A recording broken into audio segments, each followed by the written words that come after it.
পুরাণ পাঠশালায় তোমাদের স্বাগত।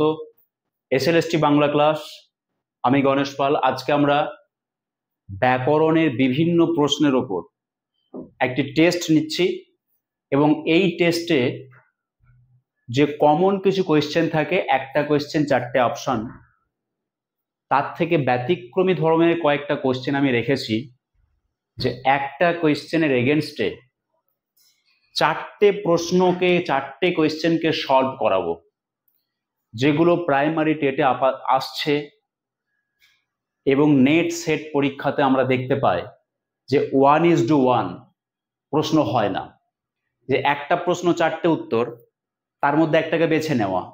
এই যে একটা সাধারণ রীতি, এই সাধারণ রীতির বাইরে গিয়ে একটা প্রশ্নের ভিতরে ডান দিক এবং বাম দিকে 4টে করে প্রশ্ন এবং 4টে করে উত্তর দেওয়া রয়েছে, সেই প্রশ্নগুলোকে ম্যাচ করিয়ে নিয়ে অপশন চয়েস করব। তো চলো শুরু করা যাক। আমরা দেখতে পাচ্ছি যে প্রথমে একটা কোয়েশ্চেন, যেটা স্বাভাবিক প্রশ্ন হিসেবে রয়েছে। কি রয়েছে? পিতৃযুক্ত অর্থ সন্ধি করতে বলেছি। পিতৃযুক্ত অর্থ সন্ধি করতে বললে কি হবে সন্ধি শব্দটি? উত্তরটি হচ্ছে পিত্রার্থ। কিভাবে হবে সেটা আমরা অবশ্যই আলোচনা করে দিচ্ছি। দেখো, পিতৃযুক্ত অর্থ, এটা হচ্ছে পিত্রার্থ। কেন না, পিতৃ শব্দের মধ্যে পয়ঃহস্যই তয়েরই পিতৃ, এই পিতৃ শব্দের মধ্যে অর্থ আছে, শেষে অর্থ আছে। যোগের বাম দিকে কি বর্ণ আছে? রি। রি এর পরে যদি রি ছাড়া অন্য কোনো স্বর থাকে, রি এর পরে যদি রি ছাড়া অন্য কোনো স্বরবর্ণ থাকে, তাহলে কি হয়? তাহলে হয় হচ্ছে রফলা। রি এর পরে রি ছাড়া অন্য কোনো স্বরবর্ণ থাকলে রফলা হয়। রফলা কোথায় যুক্ত হয়? রফলা পূর্ব বর্ণে যুক্ত হয়। পূর্ব বর্ণ বলতে এখানে ত, তাহলে তয়ে রফলা মানে এটা হবে। এবং পরবর্তী স্বরবর্ণ কি আছে? পরবর্তী স্বরবর্ণ অ। পরবর্তী স্বরবর্ণ অ যদি তয় রফলার সঙ্গে যুক্ত থাকে, তাহলে সেই রফল অটাকে আমরা দেখতে পারবো না বা চিনতে পারবো না। কেননা অয়ের কোনো কার চিহ্ন হয় না, অয়ের কোনো কার চিহ্ন হয় না, সেই জন্য অযুক্ত হলে তাকে আলাদা করে আর বোঝা যায় না বা চেনা যায় না। তাহলে পিত্রার্থ হচ্ছে সঠিক শব্দ, পয়ঃহস্যই তয়ে রফলা থয়ে রেফ। পিতৃযুক্ত অর্থ পিত্রার্থ, এটা হচ্ছে সঠিক শব্দ। পিত্রার্থ নয় কেন? কারণ এটা অ দিয়ে শুরু হয়েছে, আ দিয়ে শুরু হয়নি, তাই পিত্রার্থ নয় হয়েছে। নেক্সট কোশ্চেন, এমন ঘটনা প্রায়ই ঘটে। এখানে ঘটনাটা কি? এখানে ঘটনাটা হচ্ছে একটি সহযোগী, না কি কর্তা হবে? এমন ঘটনা প্রায়ই ঘটে, সহযোগী কর্তা, নিরপেক্ষ কর্তা, ব্যতিহার কর্তা, বাক্যাংশ কর্তা। দেখো, সহযোগী কর্তা মানে কি বলা হয়? বাঘে গরুতে এক ঘাটে জল খায়, দুটো কর্তা একই সঙ্গে কাজ করলে তাকে বলা হবে সহযোগী কর্তা। একখানি ঘর, বাপ বেটিতে থাকি, বাপ বেটি হচ্ছে সহযোগী কর্তা। তাহলে এখানে নিশ্চয়ই তেমন নেই।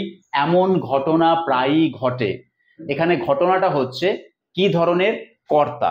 দেখা যাক, নিরপেক্ষ কর্তা কখন আসে? অসমাপিকা ক্রিয়ার কর্তাকে নিরপেক্ষ কর্তা বলে। অসমাপিকা ক্রিয়ার কর্তাকে নিরপেক্ষ কর্তা বলে, তাহলে এটা অসমাপিকা ক্রিয়ার কর্তা নয়, এটা হবে না। ব্যতিহার কর্তা, ব্যতিহার কর্তা মানে পারস্পরিক, রাজায় রাজায় যুদ্ধ হয়, পণ্ডিতে পণ্ডিতে তর্ক হয়, তাহলে ব্যতিহার কর্তা হবে না। অতএব আনসার কি হবে? বাক্যাংশ কর্তা। এখন দেখো বাক্যাংশ কর্তা কি হয় না, বাক্যাংশ কর্তা আমরা আনসার করতে পারবো না। এখানে এখানে উত্তর করতে হবে কি? এটা উত্তর করতে হবে তোমাকে, এটা উত্তর করতে হবে যে সমধাতুজ কর্তা। এটা আমরা একটা অপশন চেঞ্জ করে দিই, এটাকে করে দিই সমধাতুজ কর্তা। সমধাতুজ কর্তা, সমধাতুজ কর্তা, সমধাতুজ কর্তা।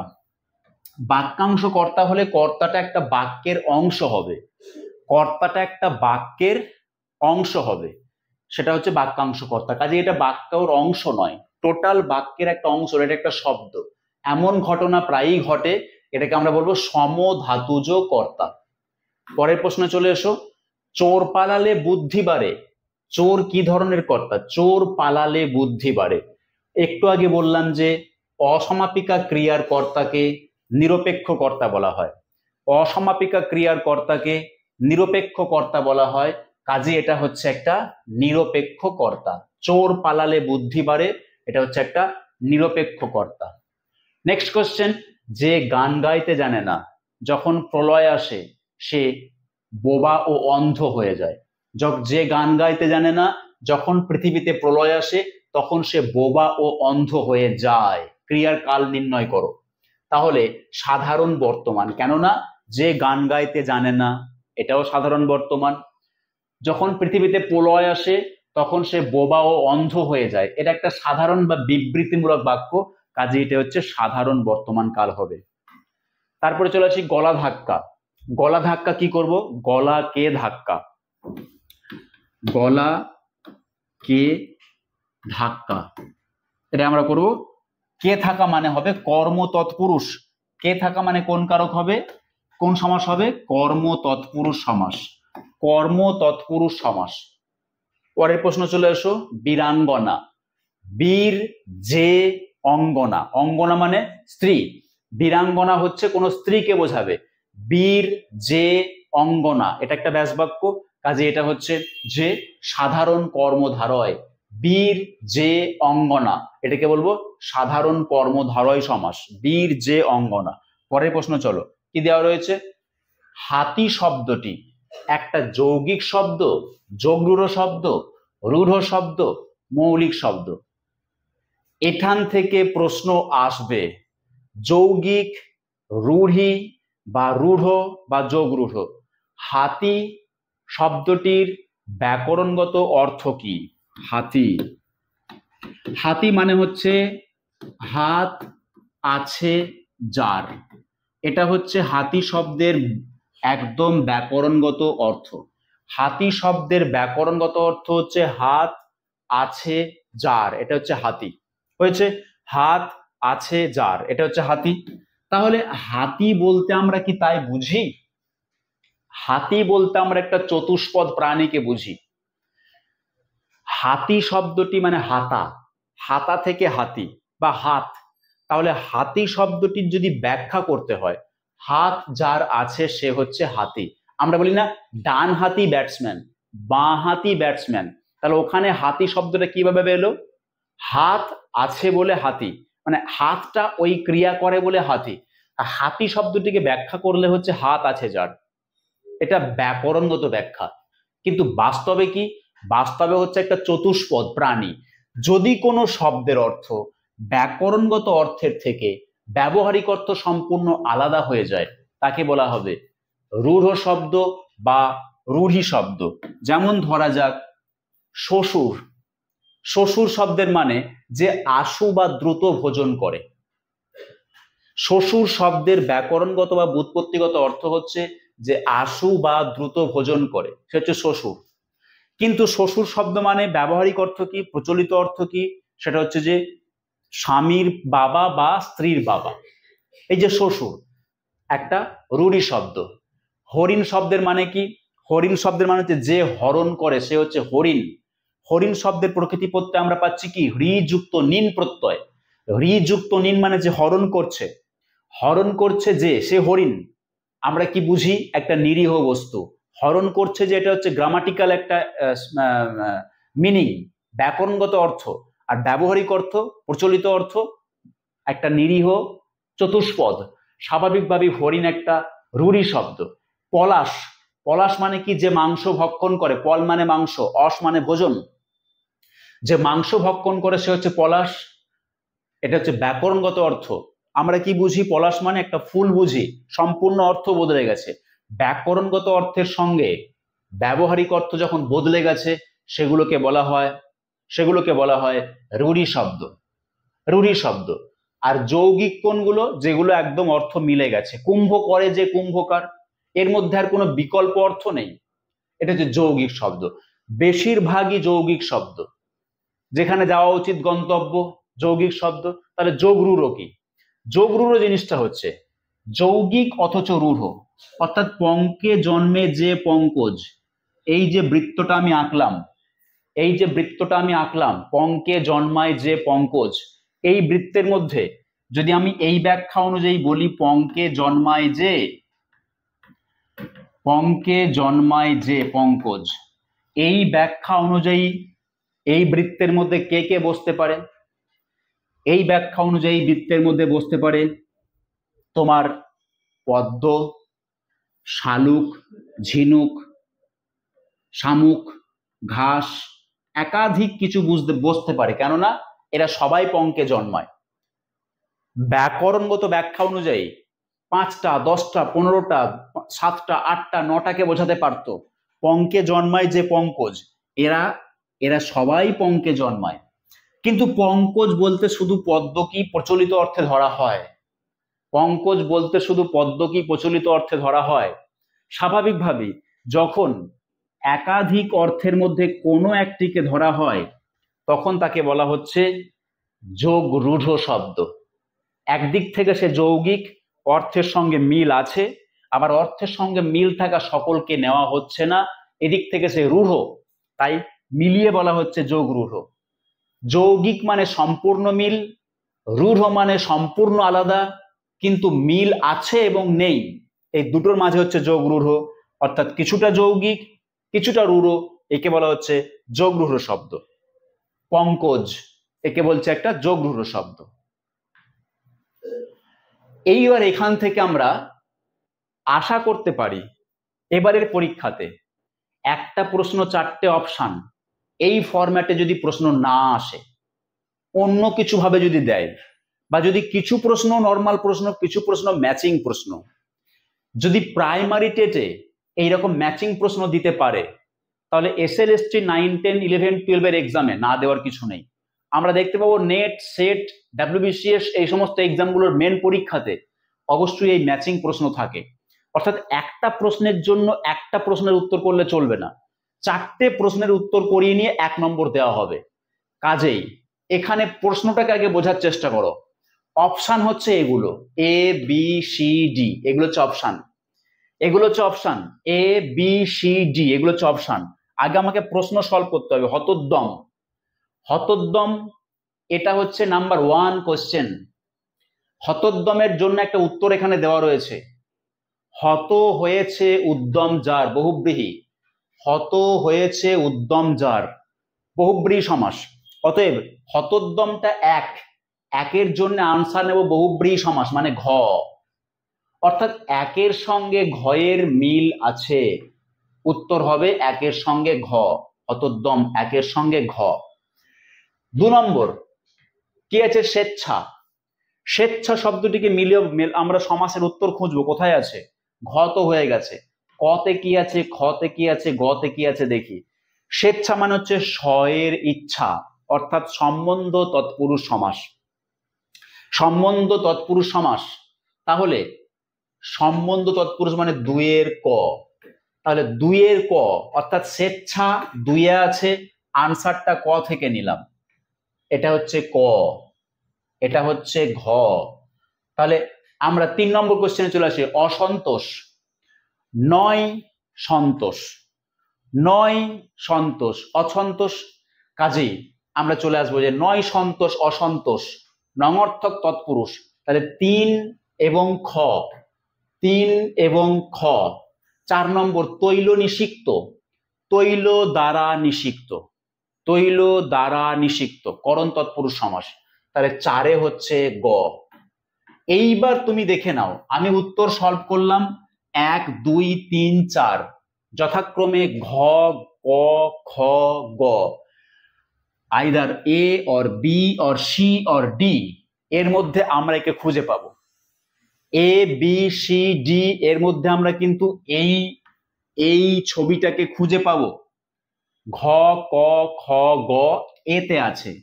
তাহলে কোশ্চেন নাম্বার 8 তার আনসার হচ্ছে অপশন এ আনসার। কোশ্চেনটা এরকম এলে ঘাবড়ে যাতে না যায়, সেজন্য এইরকম ম্যাচিং কোশ্চেনও কিন্তু পরীক্ষার জন্য প্রস্তুত থাকতে হবে, তা না হলে তখন বুঝতে গিয়ে অসুবিধা হবে। এবার কি কি ডিফারেন্ট ওয়েতে এটা হতে পারে? ধরো এখানে 1, 2, 3, 4 করা আছে, এখানে ক, খ, গ, ঘ দেওয়া আছে, এটা রিভার্স হয়ে যেতে পারে। এদিকে ক, খ, গ, ঘ থাকলো, এদিকে 1, 2, 3, 4 আছে, এটা হতে পারে। আর কি হতে পারে?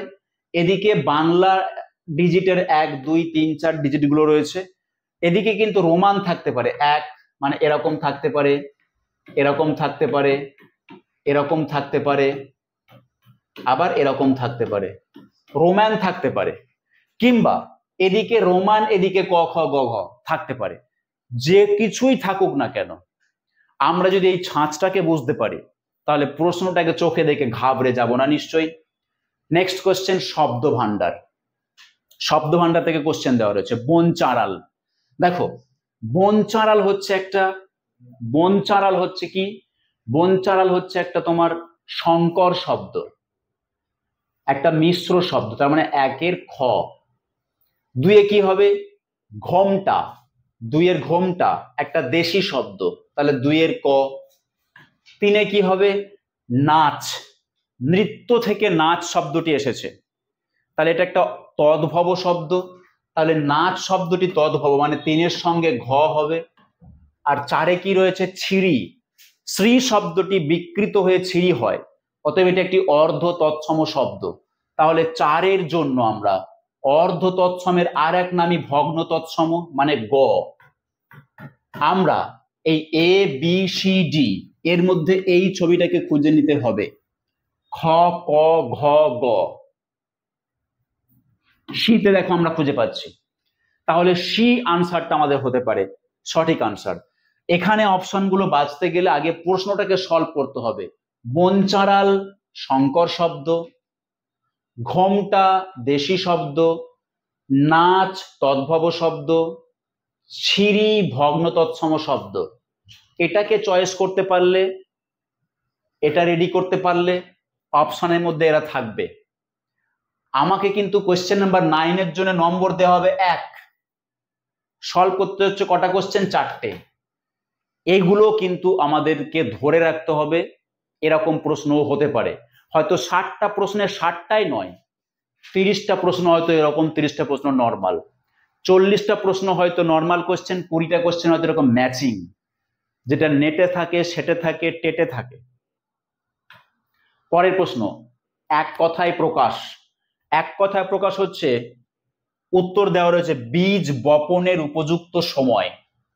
জমিতে বীজ বপন করার সময় একটা শব্দ ব্যবহার করা হয়, সেটাকে বলা হয় জো। জো, বীজ বপনের উপযুক্ত সময়কে বলা হয় জো, অর্থাৎ একের সঙ্গে গ, একের এই মন্তব্যের, একের এই যুক্তির মন্তব্য হচ্ছে জ, জো জো মানে গ। একের মন্তব্য কি, বীজ বপনের উপযুক্ত সময়, এটা হচ্ছে মন্তব্য। যুক্তি কি রয়েছে, জো, মানে এটা আনসার, এই কোশ্চেনের এটা আনসার। নেক্সট কোশ্চেন, গো দোহন করে যে। গো দোহন করে যে কি হবে, দুহিতা, যিনি দোহন করেন বলি তার নাম দুহিতা হয়েছে, কাজেই দুইয়ের সঙ্গে ক, দুইয়ের সঙ্গে ক। তিনের সঙ্গে কি হবে, যে নারী সূর্য দেখেনি, অসূর্যম পশ্যা, অসূর্যম পশ্যা, যে নারী সূর্য দেখেনি, এটাকে বলছি অসূর্যম পশ্যা। তাহলে তিনের সঙ্গে হবে খ, তিনের সঙ্গে খ। এবং চারে কি রয়েছে, রন্ধন করার যোগ্য, রন্ধনের যোগ্য, পচ্য, রন্ধনের যোগ্য হচ্ছে পচ্য, আর হজমের যোগ্য বললে পাচ্য। পচ্য এবং পাচ্য হচ্ছে শব্দ দুটোর মধ্যে পার্থক্য হলো, রন্ধনের যোগ্য হচ্ছে পচ্য এবং হজমের যোগ্য হলে পাচ্য।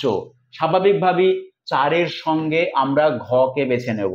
এইবার এই যে ছবিটা খুঁজে পেলাম, সেটা নিশ্চয়ই এ কিংবা বি কিংবা সি কিংবা ডি এর মধ্যে কোথাও না কোথাও আছে। গ ক খ ঘ অবশ্যই এতে আনসার আছে। তাহলে এই প্রশ্নগুলোর উত্তর করতে নিশ্চয়ই আমরা ঘাবড়ে যাব না পরীক্ষার প্রশ্ন দেখলে। আমি বলছি পরিবর্তনটা কি হতে পারে, পরিবর্তনটা এখানে 1 2 3 4 এর পরিবর্তে রোমান 1 2 3 4 থাকতে পারে, এখানে হয়তো ক খ গ ঘ এর পরিবর্তে রোমান 1 2 3 4 থাকতে পারে। এরকম কিছু পরিবর্তন হবে, আলটিমেট বাঁ দিকের কার সঙ্গে ডান দিকের কা কোনটি উত্তর, সেটাকে মিলিয়ে নিতে হবে। বিপরীত শব্দ দেওয়া আছে দেখো, প্রবল, প্রবল শব্দটির বিপরীত হচ্ছে দুর্বল, অতএব একের সঙ্গে ক হবে, পরপরই রয়ে গেছে, একের সঙ্গে ক। আপদ, আপদ শব্দটির বিপরীত নিরাপদ নাকি নিরাপত্তা? আপদ শব্দটিকে আপাত অর্থে মনে হতে পারে নিরাপদ নাকি নিরাপত্তা। আপদ মানে কিন্তু তার বিপরীত হবে নিরাপত্তা। কেন বলে দিই, দেখে মনে হচ্ছে হ্যাঁ আপদ নিরাপদ, এটাই তো উচিত, কিন্তু আপদ শব্দটি কি পদ? বিশেষ্য পদ না বিশেষণ পদ? আপদ হচ্ছে আপদ আপদ হচ্ছে একটা বিশেষ্য পদ। আপদ হচ্ছে একটা বিশেষ্য পদ। আপদ যখন বিশেষ্য, তার বিপরীতটা হবে বিশেষ্য, সেজন্যে নিরাপত্তা, নিরাপদ নয়, নিরাপত্তা। তাহলে 2 এর সঙ্গে খ। 3 হচ্ছে কি বিকাশ, বিকাশ বলয়, 3 এর সঙ্গে গ, এবং 4 কি রয়েছে যশ মানে কলঙ্ক, 4 এর সঙ্গে ঘ। অর্থাৎ এখানে কোনো জটিলতা তৈরি না করে পরপর বসে গেছে ক খ গ ঘ 1 2 3 4, 1 2 3 4 ক খ গ ঘ, ডি অপশানে আছে, আমরা আনসার করতে পারবো। পরের প্রশ্নে চলে এসো। এই প্রশ্নটা অত্যন্ত জটিল লাগছে, কেন বলি? কোশ্চেন গুলো যেভাবে রয়েছে তাতে করে অত্যন্ত জটিল লাগতে পারে। এখানে অপশন কি? এটা একটা অপশন, এটা একটা অপশন, সি অপশন এবং ডি অপশন।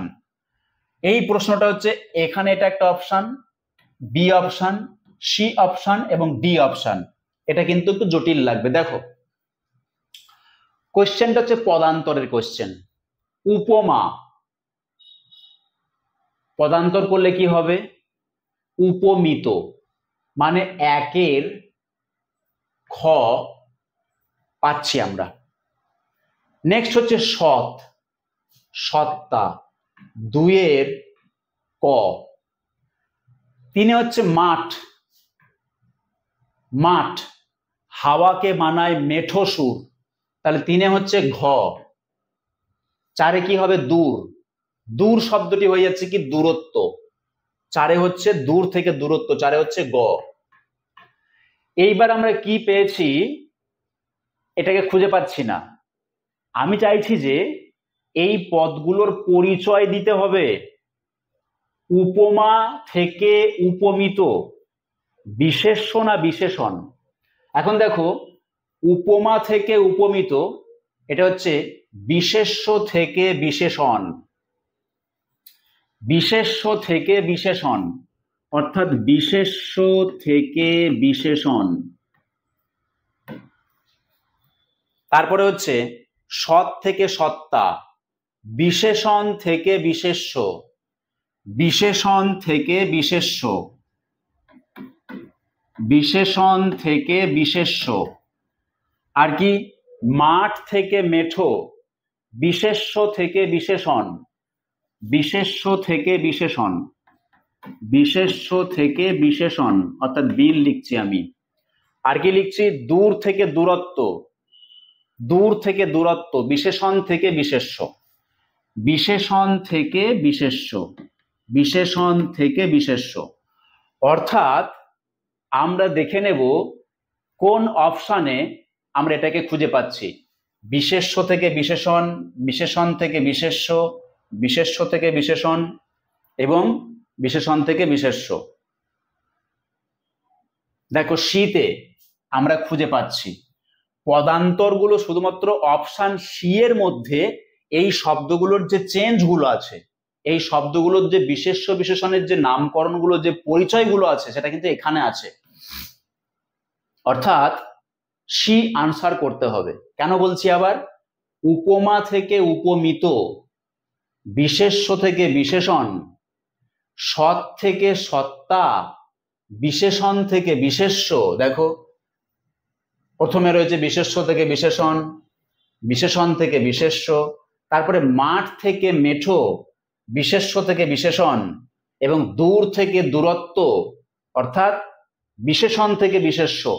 এই ক্রমটাকে কিন্তু আমরা সিতে খুঁজে পাচ্ছি। তাহলে সি অপশানে যে পরিবর্তনগুলো রয়েছে এই শব্দগুলোর পরিবর্তনের সাপেক্ষে রয়েছে, সেই জন্য অপশান সি কারেক্ট আনসার।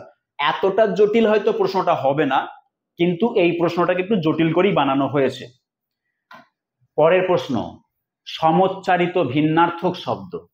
সমোচ্চারিত ভিন্নার্থক শব্দ দেখো, আয়াতি, করবি, কবরী এবং দ্বীপ।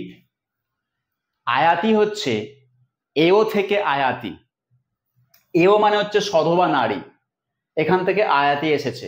তাহলে আয়াতি শব্দটি সধবা নারীর একটি সমার্থক শব্দ। করবী হচ্ছে ফুল, কবরী হচ্ছে খোঁপা, দ্বীপ মানে হচ্ছে হস্তি। কেননা দুই ভাবে পান করে যে, তাকে বলা হয় দ্বীপ। দয়ে বয়ে হস্যই প দ্বীপ, দুই ভাবে পান করে যে। হাতি সুর দিয়ে পান করে, আবার মুখ দিয়েও পান করতে পারে, তাই তাকে দ্বীপ মানে হস্তি বলা হচ্ছে। তাহলে একে আমরা কি পেলাম? আয়াতি মানে হচ্ছে সধবা নারী, একের সঙ্গে খ পেলাম। দুইয়ের সঙ্গে কি পেলাম? করবী মানে হচ্ছে ফুল, তাহলে দুইয়ের সঙ্গে ক পেলাম। তিনে কি পাচ্ছি? কবরী, কবরী হচ্ছে খোঁপা, তিনের সঙ্গে ঘ পেলাম। চারে কি রয়েছে? দ্বীপ, দ্বীপ মানে হচ্ছে হস্তি, চারের সঙ্গে গ পেলাম। তাহলে খ, ক, ঘ এবং গ যথাক্রমে 1 2 3 4-এ কোথায় খুঁজে পাবো আমরা? ডি তে খুঁজে পাচ্ছি। ডি মানে দিল্লিতে আনসার হচ্ছে এটা। সমোচ্চারিত ভিন্নার্থক শব্দের উপর কোশ্চেন। সমার্থক শব্দ, জিমুত মানে কি? জিমুত মানে মেঘ, কাজী একের সঙ্গে খ। দুইয়ে কি আছে? মিহির, মিহির বলতে সূর্য, তাহলে দুইয়ের সঙ্গে ক। তিনে কি আছে? সোম এবং সুতা, আমরা জানি যে সোম হচ্ছে চাঁদের প্রতিশব্দ, চাঁদ, তাহলে তিনের সঙ্গে ঘ। আর চারে কি রয়েছে? সুতা, সুতা মানে হচ্ছে কন্যা, চারে হচ্ছে গ। কোথায় পাচ্ছি আমরা? খ, ক, ঘ, গ, বি মানে বোম্বেতে পাচ্ছি। আনসার হয়ে গেল। পরের প্রশ্ন চলে এসো, বাগধারার অর্থ। এই যে অন্যচিন্তা চমৎকারা, আগের ক্লাসে আমি বলেছিলাম যে বাগধারা থেকে কিন্তু আমরা প্রশ্ন পাবো পরীক্ষায়, এবং যে সকল বাগধারাগুলোকে আপাত অর্থে চোখে দেখে চেনা যাবে না, সেই সকল বাগধারাগুলোকে নজর দিতে হবে। অন্যচিন্তা চমৎকারা মানে হলো যারা পেটের চিন্তাতেই অস্থির। কি মানে দাঁড়াচ্ছে? মানে আমরা সাধারণ মানুষ বেঁচে থাকার জন্য কিন্তু জীবন যুদ্ধ করি, কিন্তু অসাধারণরা, এক্সিলেন্টরা এই পৃথিবীকে কিছু বড় করার জন্য জীবন যুদ্ধ করে।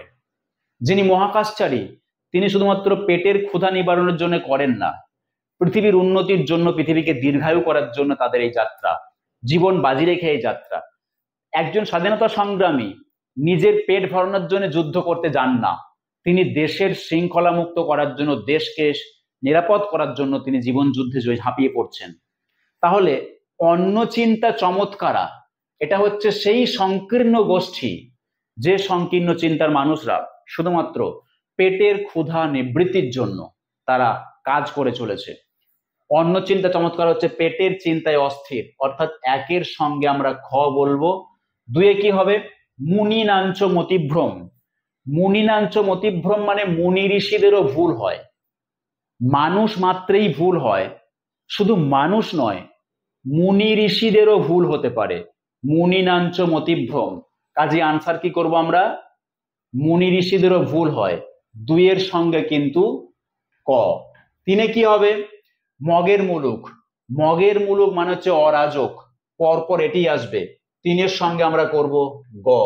আর চারে কি করব? যাচলে সোনা 14 আনা। যাচলে সোনা 14 আনা অর্থাৎ যদি আমরা কোনো কিছু যেচে দান করতে যাই, তাহলে সেই দানটা পূর্ণ মূল্য পাবে না, পূর্ণ মূল্যায়ন হয় না। যেচে দিলে তার দর কমে যায়, দাম কমে যায়, অর্থাৎ ভালো জিনিস যেচে দিলে মান থাকে না, অর্থাৎ চারের সঙ্গে ঘ। তাহলে আমরা এই বাগধারাগুলোর উত্তর খুঁজে পাচ্ছি কি? নিশ্চয় ডি তে পাচ্ছি। তারপরের প্রশ্ন দেখো, সন্ধি। সন্ধি থেকে প্রশ্ন দিয়েছি, সদাশয়। সদাশয় শব্দটি কি ধরনের সন্ধি হবে? আচ্ছা বিচ্ছেদ করা যাক। সৎ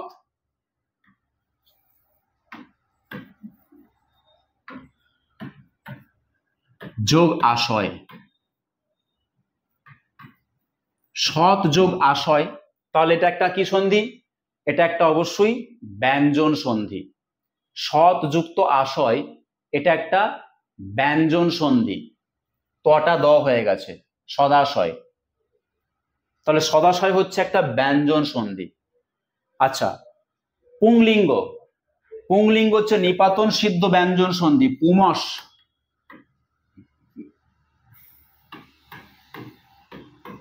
পুমস যুক্ত লিঙ্গ, এটা কিন্তু একটা নিপাতনে ব্যঞ্জন। তাহলে পুংলিঙ্গটাকে কি করব? নিপাতনে ব্যঞ্জন করব। হয়ে গেছে। সদৈব, সদা যুক্ত ইব, এব, এব মানে কি? এব মানে হচ্ছে এখন, সদা যুক্ত এব সদৈব, সদা যুক্ত এব সদৈব, এটা হচ্ছে একটা স্বরসন্ধি, সদৈব। আর শিররত্ন, শির বিসর্গযুক্ত রত্ন, শির বিসর্গযুক্ত রত্ন, এটা একটা বিসর্গ সন্ধি, শির বিসর্গ যুক্ত রত্ন, শিররত্ন, এটা হচ্ছে একটা বিসর্গ সন্ধি। তাহলে শিররত্ন বিসর্গ সন্ধি। কি কি পেলাম আমরা? আমরা পেলাম একে খ, দুয়ে ক, তিনে স্বরসন্ধি ঘ, চারে কি পেলাম? চারে পেলাম বিসর্গ সন্ধি গ। তাহলে খ, ক, ঘ, গ। দেখো বিতে আনসার পেয়েছি আমরা। একটা প্রশ্নের মধ্যে চারটে প্রশ্ন সলভ করিয়ে নিয়ে আমাদেরকে কিন্তু আলটিমেট দেওয়া হবে 1 নম্বর। তারপরে চলে এসো শব্দ ভান্ডার। শব্দ ভান্ডারের মধ্যে আমরা চলে আসি বারুদ, তুর্কি শব্দ, পিস্তল পর্তুগিজ শব্দ, ঘরণী তদ্ভব শব্দ, তেস্তা ভগ্ন তৎসম শব্দ বা অর্ধ তৎসম শব্দ। আমি বলেছি বিদেশি শব্দ তো কিছু করার থাকে না, মুখস্থ ছাড়া বিদেশি শব্দকে আমাদের কোনো উপায় নেই তাকে নিয়ন্ত্রিত করার। কাজেই বারুদ একটা তুর্কি শব্দ, পর্তুগিজ শব্দ হচ্ছে পিস্তল, ঘরণী কেন তদ্ভব শব্দ একটু ব্যাখ্যা করার সুযোগ আছে। প্রথম শব্দ হচ্ছে তৎসম, মানে হচ্ছে সংস্কৃত শব্দ। দ্বিতীয় শব্দ হচ্ছে তদ্ভব, অর্থাৎ সেই সংস্কৃত শব্দগুলো পরিবর্তিত হয়েছে।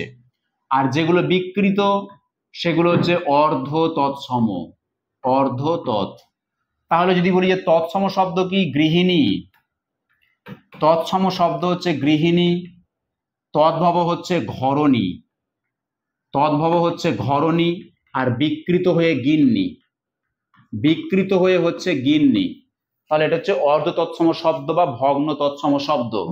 কাজেই ঘরণী শব্দটি আসছে কি? গৃহিণী থেকে ঘরণী, এটা কিন্তু তদ্ভব। আর তেষ্টা, তৃষ্ণা শব্দটি বিকৃত হয়ে তেষ্টা হয়েছে। কৃষ্ণ যেমন করে কেষ্ট হয়েছে, শ্রী যেমন করে ছিরি হয়েছে, মহোৎসব যেমন করে মৎস্য হয়েছে। কাজেই আমরা শব্দ ভান্ডারের উত্তরটা খুঁজে পাবো কোথায়? শব্দ ভান্ডারের উত্তরটা খুঁজে পাবো, অপশন চয়েস করতে নিশ্চয় অসুবিধা হবে না। একের খ, দুয়ে হচ্ছে ক, খ, ক, গ, ঘ, ডি ফর দিল্লি আনসার। পরের প্রশ্ন দেখো, বৈশিষ্ট্য অনুসারে উপভাষাগুলির নাম লেখো। এইগুলো কোন উপভাষার বৈশিষ্ট্য? কোন উপভাষায় রসকে অস বলা হয়? কোন উপভাষায় রটা অরূপে উচ্চারিত হচ্ছে? রামের অস মানে আমের রস হয়ে যায় রামের অস, তাহলে রটা অ হয়ে যাচ্ছে বা রসটা অ হয়ে যায় বরেন্দ্রী। বরেন্দ্রী মানে কোন অঞ্চলের ভাষা? বরেন্দ্রী মানে হচ্ছে মালদা, দিনাজপুর, এই অঞ্চলের ভাষা হচ্ছে বরেন্দ্রী। বরেন্দ্র ভূমি হচ্ছে মালদা। তাহলে রামে রস থেকে অস, এই পরিবর্তনটা হচ্ছে বরেন্দ্রী উপভাষাতে। কেন থেকে ক্যান বঙ্গালী উপভাষার বৈশিষ্ট্য, ধ্বনিতাত্ত্বিক বৈশিষ্ট্য। অতয়স্বই অতি থেকে অতি, আমরা বলি অতি বড় বিদ্যপতি সিদ্ধিতে নিপুণ। আমরা বানানটা কি বলি? বানানটা বলি অতয়স্বই অতি মানে লিখি, কিন্তু উচ্চারণ কি করি? উচ্চারণ করি অতি, অতি উচ্চারণ করি। আমরা লিখি অতয়স্বই অতি, কিন্তু উচ্চারণ করছি কি? অতি। অতি বড় বিদ্যপতি সিদ্ধিতে নিপুণ। তাহলে ও অতিটা অতি হয়ে যায় কোথায়? রারি। রার কোন? রার অঞ্চল বলতে বর্ধমান, বীরভূম, হুগলি, কলকাতা, 24 পরগনা, পূর্ব মেদিনীপুর, মুর্শিদাবাদের বেশ কিছুটা। এটা হচ্ছে রাঢ়ী উপভাষার মধ্যে পড়ে। মিছা কথা বটে, এই বটেকে বলা হয় একটা পঙ্গু ক্রিয়া। এই মিছা কথা বটে, বটে শব্দটি কোন অঞ্চলে মানুষের মুখে পাওয়া যায়? এটি পাওয়া যায় ঝাড়খণ্ডী উপভাষা, অর্থাৎ বাঁকুড়া, পশ্চিম মেদিনীপুর এই অঞ্চলে। তাহলে এটাকে আমরা ঝাড়খণ্ডী করে দিলাম। এবারে 4টে প্রশ্নের উত্তর আমার খোঁজা হয়ে গেছে, মিলিয়ে নিই। 1-এর সঙ্গে বরেন্দ্রী মানে 1-এর খ। 2-এর সঙ্গে কি পাচ্ছি? কেন থেকে ক্যান মানে বাঙালি, বঙ্গালী, অর্থাৎ 2-এর সঙ্গে গ। 3-এ কি পাবো? অতি থেকে অতি মানে রাঢ়ী, মানে 3-এর সঙ্গে ক। আর কি পাচ্ছি? 4-এর সঙ্গে ঘ। এবার এটাকে আমরা ABCD-র মধ্যে কোথায় খুঁজবো দেখি। আইদার A অর BCD এর মধ্যে কোথাও না কোথাও আছে এটা। খ, গ, ক, ঘ। দেখো এতে আনসার আছে, এতে আনসার আছে। স্বাভাবিকভাবে এই কোশ্চেনটার আনসার হবে অপশন এ। এরকম 4টে প্রশ্ন, কিন্তু আলটিমেট এখান থেকে নম্বর পাবো আমরা 1। 18 নম্বর কোশ্চেনের মধ্যে 4টে কোশ্চেনকে সলভ করিয়ে নেওয়া হচ্ছে। এরকম প্রশ্ন কিন্তু এসএলএসটিতে 10টা, 5টা, 15টা, 20টা থাকতে পারে, নাও থাকতে পারে। থাকলে ঘাবড়ে গেলে চলবে না। আমাদের প্রশ্ন কিন্তু সবসময় যে ফ্ল্যাট কোশ্চেন, একটা প্রশ্ন একটা উত্তর হবে, যেটা হয়ে আসছে তেমনই হবে তা কিন্তু নয়। কারণ প্রাইমারি টেটে যদি আমাদেরকে এরকম প্রশ্ন দিতে পারে, তাহলে নিশ্চয়ই এসএলএসটি তো দিতে পারে, নেট সেট, বিসিএস এর মতো। ধ্বনি পরিবর্তন থেকে 4টে কোশ্চেন দেওয়া রয়েছে। দেখো, স্বর্গ থেকে সজ্ঞ, এটাকে আমরা কোন ধরনের ধ্বনি পরিবর্তন বলবো? স্বর্গ থেকে সজ্ঞ, স্বর্গ শব্দের মধ্যে কি কি আছে? দন্তস্বয়ে বয়ে, আর র, আর গ, এটা আছে। যখন এটা হয়ে গেছে সজ্ঞ, তখন দন্তস্বয়ে বয়ে গয়ে গয়ে হয়ে গেছে, গয়ে গয়ে। অর্থাৎ একটা ধ্বনি ছিল র এবং গ, এই যে ডিফারেন্ট ব্যঞ্জন ছিল, এই ডিফারেন্ট ব্যঞ্জনটা সম ব্যঞ্জনে পরিণত হয়ে গেছে। তাহলে সমীভবন, তাহলে স্বর্গ থেকে সজ্ঞ হচ্ছে সমীভবন, অর্থাৎ 1-এর সঙ্গে খ আমি রাফে করে ফেললাম।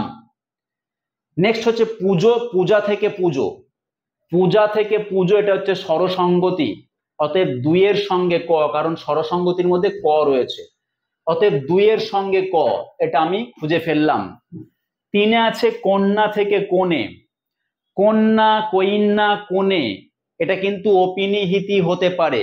বাক্য থেকে বাক্য, যজ্ঞ থেকে যৈজ্ঞ, এগুলো কিন্তু অপিনিহিতি হয়। তাহলে অপিনিহিতি কিন্তু অনেক সময় জ ফলা থাকলেও হতে পারে। কন্যা, কৈন্যা, কোণে, ও ভুল বলছি, কৈন্যা হলে অপিনিহিতি, যেহেতু এখানে কোণে রয়েছে, কোণে, এটা ক দন্ত নয়কার হবে কোণেটা, তাহলে এটা অভিশ্রুতি, তাহলে এটা অভিশ্রুতি। তাহলে কন্যা থেকে কোণে, এটাকে আমরা অভিশ্রুতি করব, ক দন্ত নয়কার কোণে, কন্যা থেকে কোণে, এটাকে বলবো অভিশ্রুতি। তাহলে কি হবে? 3-এ গ, 3-এ হচ্ছে গ। আর 4-এ পিণ্ড থেকে পিণ্ডি, পিণ্ড থেকে পিণ্ডি, এটা আবার কিন্তু স্বরসঙ্গতি, স্বরসঙ্গতি। তাহলে কোথায় গেল? দুটো অপশন হয়ে যাবে স্বরসঙ্গতি, কিন্তু এখানে আমরা একটা দিয়ে দিচ্ছি স্বরাগম। এটাকে আমাদের স্বরগম না করে স্বরসঙ্গতি করতে হবে, কারণ পূজা থেকে পুজো কিন্তু স্বরসঙ্গতি, পিণ্ড থেকে পিণ্ডিও কিন্তু স্বরসঙ্গতি। কাজেই এটা 4-এর সঙ্গে আমরা ঘ করতে পারি, তাই যদি করি এটাকে স্বরসঙ্গতি করে দেবো, তা না হলে কোশ্চেনটা সঠিক হলো না, ভুল হলো। এবারে দেখি এটা খুঁজে পাই কিনা। যদি খুঁজে নাও পাই, কোশ্চেনটা আমরা সলভ করে ফেলেছি। খ, ক, গ, ঘ, দেখো বি মানে বোম্বেতে আছে। পরের প্রশ্ন চলে এসো, ধ্বনিগুলির পরিচয় দিতে বলেছি। অ, ই, উ, এগুলো কি ধরনের ধ্বনি? অ, ই, উ, এগুলো কি ধরনের ধ্বনি? 4টের মধ্যে কোনটি? বিবৃত, দীর্ঘ, হ্রস্ব, যৌগিক। আচ্ছা, যৌগিকটাকে মিলিয়ে দিই, যৌগিকটাকে মিলিয়ে দিই। ওই এবং ও করো, এটাকে ওই এবং ও, এটা যৌগিক স্বরধ্বনি করছি। বিবৃত, আ এবং এ দুজনই বিবৃত। আ দীর্ঘ ই দীর্ঘ উ, এরা অবশ্যই সবাই দীর্ঘ স্বরধ্বনি, মানে দুইয়েরটা খ পরপর আছে উত্তর। আর কি রয়েছে, এটাও হ্রস্বস্বর, এটাও হ্রস্বস্বর, এটাও হ্রস্বস্বর, এগুলো হচ্ছে হ্রস্বস্বর, মানে একের সঙ্গে গ। তাহলে একের সঙ্গে গ অর্থাৎ অত একটা হ্রস্বস্বর, হ্রস্ব ই হ্রস্বস্বর, হ্রস্ব উ হ্রস্বস্বর। তাহলে এই একের তিনটি মন্তব্যই হচ্ছে, একের তিনটি যুক্তি হচ্ছে কোন মন্তব্যে আছে, হ্রস্বস্বরে আছে, মানে একের গ। দুইয়ে আ দীর্ঘ ই দীর্ঘ উ, অবশ্যই দীর্ঘ স্বর, দুইয়ের সঙ্গে খ। তিনে কি রয়েছে, ওই এবং ও যৌগিক স্বর, তিনের সঙ্গে ঘ। চারে কি রয়েছে, আ এবং এ, এটা কাদেরকে বলবো, এটা বলবো বিবৃত স্বরধ্বনি। দেখো বিবৃত মানে হচ্ছে ওপেন, নিচের দিকে আছে, যদিও এটাকে অর্ধ বিবৃত বলা হয়, কিন্তু আ তো অবশ্যই বিবৃত। এখন এর সঙ্গে জড়িয়ে যখন রয়েছে আর অপশনটাতে যখন অর্ধ বিবৃত নেই, তখন আমরা একে বিবৃত বলতে পারি। বিবৃত মানে হচ্ছে ওপেন, বাকযন্ত্র ঠোঁটটা খুলে উচ্চারিত হবে, আ এ, যেমন ধরো খেলা হবে, দেখা যাবে, এ উচ্চারণ করলে আমরা উচ্চারণটা ঠোঁট ফাঁকা হয়ে যায়, কাজে এটা বিবৃত। এবারে আমরা চারের সঙ্গে তাহলে ক কে পাবো, এটাকে আমরা এ বি সি ডি এর মধ্যে খুঁজে পাবো, গ খ ঘ ক। বিতে দেখো আনসার রয়েছে। পরের প্রশ্নে চলে এসো,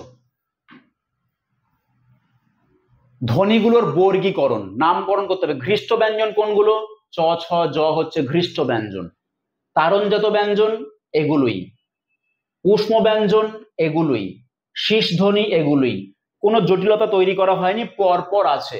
অতএব একের সঙ্গে দুইয়ের সঙ্গে তিনের সঙ্গে চারের সঙ্গে ক খ গ ঘ সহজভাবে উত্তর করা রয়েছে। এটাও থাকতে পারে, সাধারণত থাকবে না, ঘুরিয়ে ফিরিয়ে থাকবে, এত সহজে দেবে না, কিন্তু দিতেও পারে। আমাকে আলটিমেট চিনতে হবে, আমি একটা দুটো তিনটে পর্যন্ত চিনলে পরেরটা ঠিক করতে পারবো। অন্ততপক্ষে দুটো যদি আমরা চিনতে পারি, পরের দুটোতেও ভুল হতে পারে না তা না, পারে, কিন্তু দুটো চিনতে পারলেও পরের দুটোতে গেস করা যাবে। তিনটে চিনতে পারলে কিন্তু উত্তরটা হয়ে যাবে, নিশ্চিত হয়ে যাবে। শব্দ ভান্ডার থেকে কোশ্চেন দিয়েছি, মন্ডল থেকে মোড়ল শব্দটি আসে, মন্ডল থেকে যদি মোড়ল আসে তাহলে এটা তদ্ভব শব্দ। আচ্ছা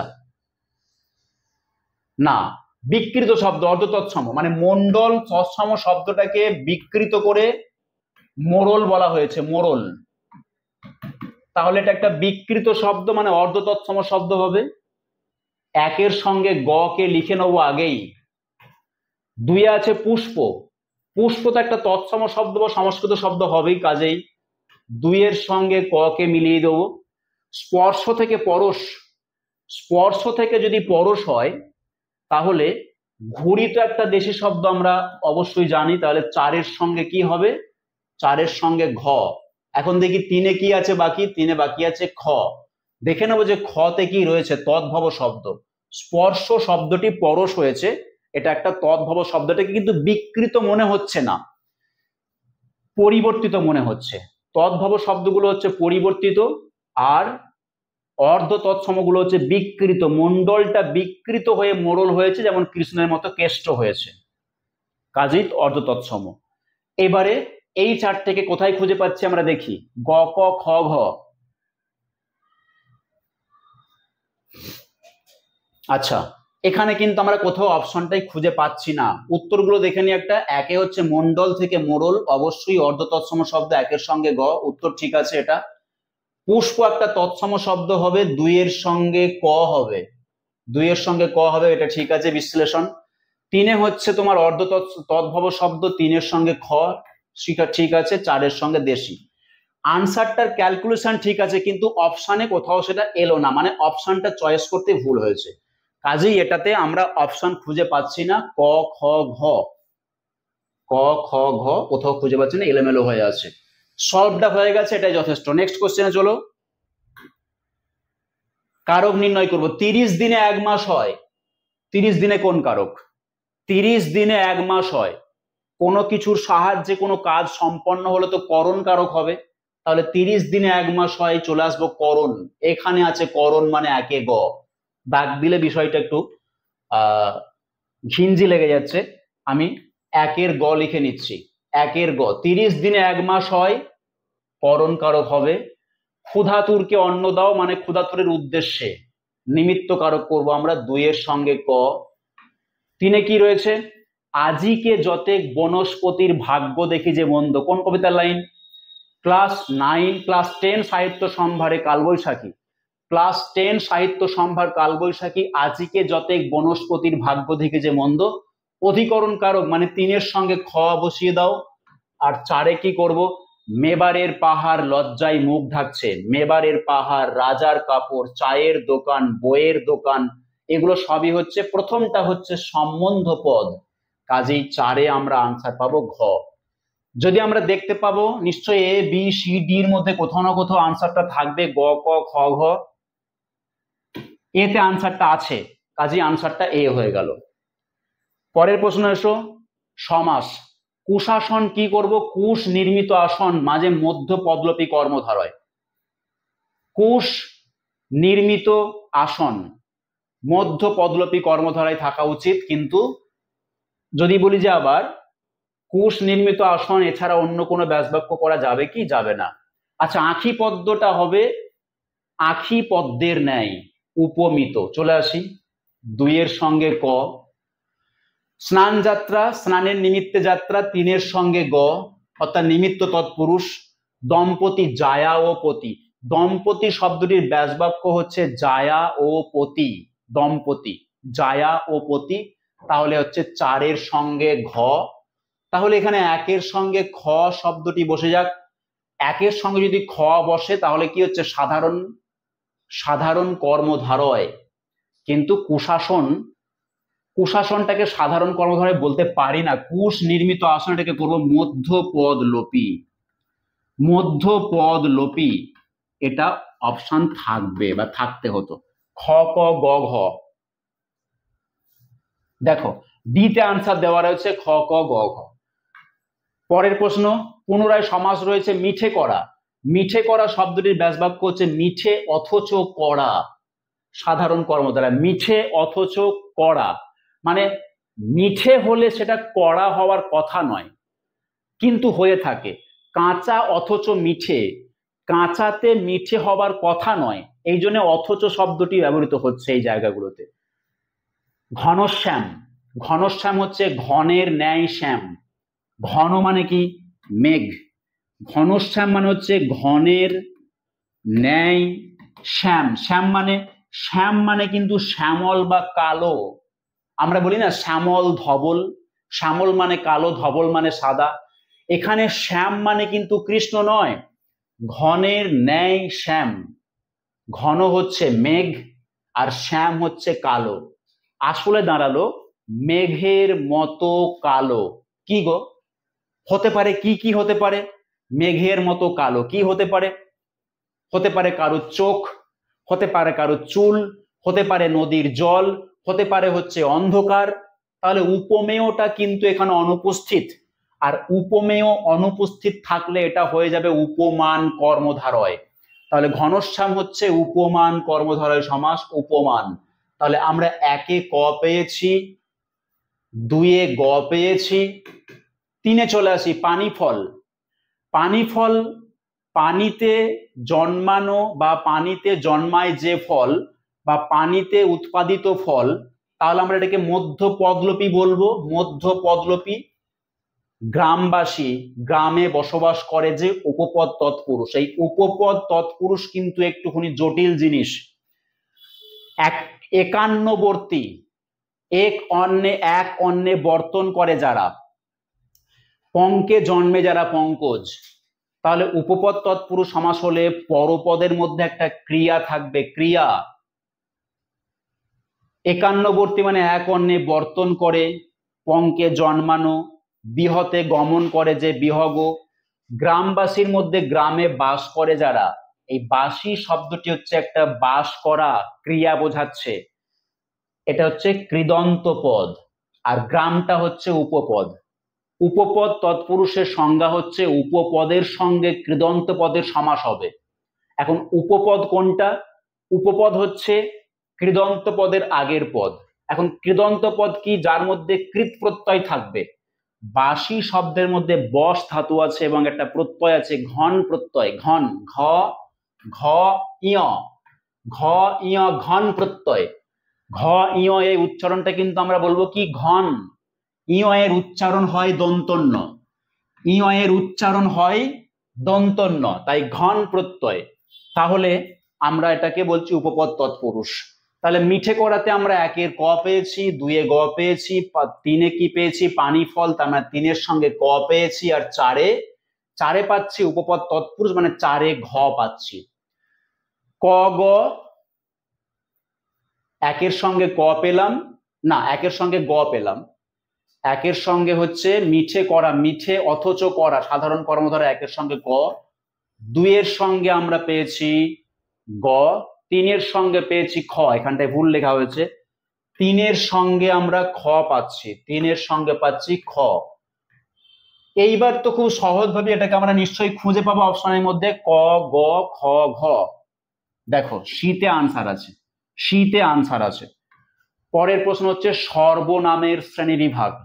বিশেষ্য পদের শ্রেণীবিভাগ, বিশেষণের শ্রেণীবিভাগ, সর্বনামের শ্রেণীবিভাগ, অব্যয়ের শ্রেণীবিভাগ এবং ক্রিয়ার শ্রেণীবিভাগ। প্রত্যেকটা পদেরই বিভাজনগুলো কিন্তু এসএলএসটি সিলেবাসে পাঠ্য আছে। সর্বনামের শ্রেণীবিভাগ, যাহা তাহা, যখন তখন, এগুলোকে বলা হয় সাপেক্ষ সর্বনাম। সাপেক্ষ, সাপেক্ষ হচ্ছে একটার সঙ্গে একটা সম্পর্কযুক্ত, যাহা তাহা, যখন তখন, যদি তবে। তাহলে সাপেক্ষ সর্বনাম অর্থাৎ একে করে দাও ক, দুয়ে কি করব? স্বয়ং। স্বয়ং মানে কি? নিজে, মানে উত্তম পুরুষেরই সর্বনাম। উত্তম পুরুষে বোঝাচ্ছে রবীন্দ্রনাথ স্বয়ং গীতাঞ্জলি লিখেছেন, তার মানে স্বয়ং মানে নিজে। কাজী দুইয়ের সঙ্গে আমরা উত্তর করব খ। তিনে মোকে মানে আত্মবাচক সর্বনাম, তিনের সঙ্গে গ। আর চারে কি রয়েছে? এটা ওটা মানে নির্দেশক, চারের সঙ্গে গ। গ নয়, এখানে গ লেখা হয়ে গেছে ভুলবশত, এটা ঘ হবে। কাজেই চারের সঙ্গে আমরা এখানে ঘ করে দিচ্ছি, ঘ। এটা কিন্তু গ নয়, আমরা জানি ক খ গ, তারপরে ঘ থাকবে। তো এটাকে কোথায় আছে খুঁজে নিতে পারবো নিশ্চয়ই, সে আর অপেক্ষা রাখেন, আমরা অপশন দেখলেই খুঁজে নিতে পারবো যে ক খ গ ঘ কোথায় আছে। দেখতে পাচ্ছি যে শীতে আছে। তারপরে প্রশ্ন হচ্ছে বিশেষণের শ্রেণীবিভাগ। টোটাল সিলেবাস থেকে কিছু না কিছু প্রশ্ন কিন্তু আমাদের ছড়িয়ে আছে, দেখবে এই সেটগুলো থেকে। বিশেষণের শ্রেণীবিভাগ, বিজ্ঞতম তুমি, বিজ্ঞতম তুমি, সুপ্ত শিশু, তুমি অধম, কনকনে ঠান্ডা। তাহলে কনকনে ঠান্ডা এটাকে আমরা কি করব? কনকনে ঠান্ডাকে, আচ্ছা সুপ্ত শিশু, সুপ্ত শিশু অবস্থাবাচক বিশেষণ করো, সুপ্ত অবস্থায় থাকা, অবস্থাবাচক বিশেষণ মানে দুইয়ের সঙ্গে ক। তুমি অধম, অধম, আর একটা হচ্ছে তুমি বিজ্ঞতম। তাহলে সর্বনামের বিশেষণ কোনটি হবে? সর্বনামের বিশেষণ, তুমি অধম সর্বনামের বিশেষণ। তুমি হচ্ছে একটি সর্বনাম, এটি হচ্ছে সর্বনামের বিশেষণ।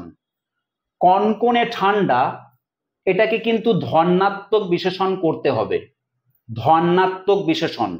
কনকনেটা কিন্তু একটা ধন্যাত্মক শব্দ, কোথাও না কোথাও এখানে ধন্যাত্মক বিশেষণ থাকা উচিত ছিল, ধন্যাত্মক বিশেষণ থাকা উচিত ছিল। আর বিজ্ঞতম তুমি, এটা গুণবাচক, তুমি বিজ্ঞ, গুণ মানে কিন্তু দোষও হতে পারে।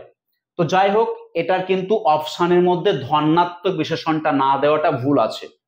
কনকনে হচ্ছে একটা ধন্যাত্মক বিশেষণ, কনকনে ঠান্ডা একটা ধন্যাত্মক বিশেষণ, যেহেতু কোথাও না কোথাও দিতে হবে, কাজে আমরা অপশনটা আর খুঁজতে চাইছি না, কারণ অপশনটা মেলানো যাবে না। বিজ্ঞতম তুমি গুণবাচক বিশেষণ, বিজ্ঞ জ্ঞানী এগুলোকে গুণী, গুণ বলা হচ্ছে। সুপ্ত একটা অবস্থা, তুমি অধম মানে সর্বনামের বিশেষণ, অধমটা বিশেষণ, তুমি হচ্ছে একটা সর্বনাম, আর কনকনে হচ্ছে ধন্যাত্মক বিশেষণ। আমরা সলভটা ঠিক করে করতে পারলে এখান থেকে অপশন খুঁজতে অসুবিধা হবে না। এবারে চলে আসি এই গ্রন্থগুলি রচয়িতাকে। জাগরি উপন্যাসটি কে লিখেছেন? জাগরি লিখছেন সতীনাথ ভাদুড়ী। জাগরি লিখছেন সতীনাথ ভাদুড়ী। হাটে বাজারে লিখছেন বনফুল। প্রথম প্রতিশ্রুতি লিখছেন আশাপূর্ণা দেবী। পরপরই মনে হচ্ছে দেওয়া রয়েছে।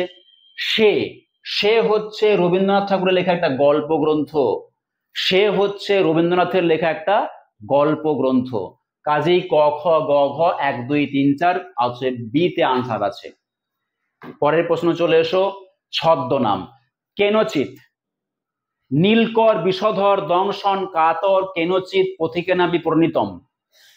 নীলকর বিষধর দংশন কাতর কেন প্রজানিকর ক্ষেমঙ্কর এন কেনচিত পথিকেনাবি প্রণীতম। নীলকর, এই যে নীল দর্পণ আমরা কার সম্পর্কে পাই? দীনবন্ধু মিত্র। অতএব কেনচিত হচ্ছে দীনবন্ধু মিত্রের ছদ্মনাম। 1 এর সঙ্গে ঘ। 2 এ কি আছে? অনিলা দেবী, শরৎচন্দ্রের ছদ্মনাম, 2 এর সঙ্গে ক। 3 এ কি আছে? শ্রীপান্থ, নিখিল সরকারের ছদ্মনাম, 3 এর সঙ্গে গ। 4 এ কি আছে? কালকুট, সমরেশ বসুর ছদ্মনাম কালকুট। আমরা চলে যাব যে 4 এর সঙ্গে হচ্ছে খ।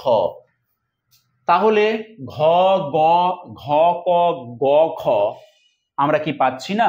নিশ্চয়ই পাচ্ছি। ডি ফর দিল্লিতে আনসারটা রয়েছে। পরের প্রশ্ন হচ্ছে যে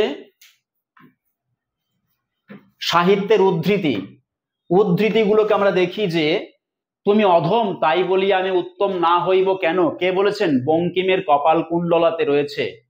বঙ্কিমের একটা উদ্ধৃতি, তুমি অধম তাই বলি আমি উত্তম না হইব কেন। কাজে এটাকে আমরা বলবো বঙ্কিম। কোথায় আছে বঙ্কিম? এখানে আছে। দেখো বঙ্কিমের সঙ্গে গ কে নেব, তাহলে 1 এর সঙ্গে আমরা কি নেব? গ কে। 1 এর সঙ্গে গ কে, তুমি অধম তাই বলিয়া আমি উত্তম না হইব কেন, এটা হচ্ছে বঙ্কিমের উদ্ধৃতি। নেক্সট হচ্ছে প্রতীচ্যে, মানে পাশ্চাত্যে এটা প্রতীকচে নয়, এটা হচ্ছে প্রতীচ্যে। পয়রা ফলা তয়ে দীর্ঘ চয়ে জ ফলা একার। প্রতীচ্যে নারী হলেন স্ত্রী আর প্রাচ্যে নারী হলেন জননী। অন্যায় যে করে অন্যায় যে সহে তব ঘৃণা তারা যেন তৃণ সমদহে। এটা নিশ্চয়ই রবীন্দ্রনাথের লাইন, আমরা জানি। কাজে একে তুমি রবীন্দ্রনাথ কোথায় পাচ্ছি? আমরা খতে পাচ্ছি। 3 এর সঙ্গে খ হবে। 4 এ কি হবে? ভাং ভাং ভাং কারা আঘাতে আঘাত কর, নজরুলের লাইন, নজরুল। এটা হচ্ছে 4 এর সঙ্গে হচ্ছে ঘ। তাহলে 2 এতে কি পড়ে থাকবে? 2 এতে পড়ে থাকবে ক। দেখে নি 2 এর কটা ঠিক কিনা। অবশ্যই স্বামী বিবেকানন্দ। এবারে আমরা অপশন খুঁজে নেব। গ ক খ ঘ। গ ক খ ঘ, বিতে আনসার করলাম। পরের প্রশ্ন চলো, উপাধি। কোন কবির উপাধি কোনটি? রায়গুণাকর। রায়গুণাকর কার উপাধি? ভারতচন্দ্র। 1 এর গ। কাস্তে কবিকে? দীনেশ দাস। 2 এর ক। পদাতিক কবিকে? সুভাষ মুখোপাধ্যায়। 3 এর খ। সাহিত্যের রাজপুত্র? সমরেশ বসু। 4 এর ঘ। সাহিত্যের রাজপুত্র সমরেশ বসু, 4 এর ঘ। গ ক খ ঘ অবশ্যই এতে আনসার আছে। আচ্ছা, এই কোশ্চেনগুলো আমরা সলভ করলাম। এই ক্লাসটা আমাদের এই পর্যন্তই। পরবর্তী ক্লাসে অবশ্যই আমাদের আরো এরকম প্র্যাকটিস সেট নিয়ে হাজির হচ্ছি। Thank you.